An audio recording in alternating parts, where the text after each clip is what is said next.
আমাদের প্রিয় নেতা প্রায় 17 বছর পর নিজ দেশে স্বদেশে প্রত্যাবর্তন করছিলেন, যিনি গত বছর 5ই আগস্ট দেশ থেকে চলে গেছেন, যার পতন হয়েছে তার কারণে, এবং তার সমর্থিত একটি সরকার হয়েছিল সেই 2007 সালে। সেটা মঈনুদ্দিন ফখরুদ্দিনের সরকার।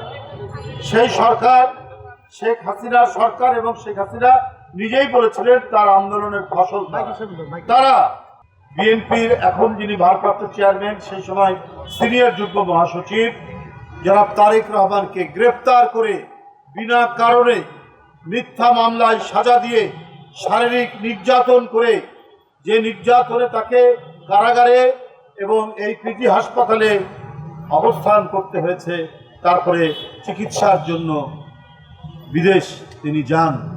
বন্ধুরা আমার, এরপরে তিনি যেন দেশে ফিরতে না পারেন, একের পর এক মিথ্যা মামলা দিয়েই গেছে হাসিনা।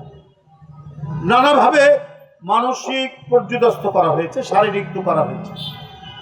এত যন্ত্রণা ভোগ করে 17 বছর নিজের পরিবারের সাথে বিচ্ছিন্ন থাকতে হয়েছে। মায়ের সাথে দেখা হয়নি, তার আপন ছোট ভাইটি তার লাশ, তার জানাজা পড়তে পারেননি। সবই হয়েছে শেখ হাসিনার কারণে।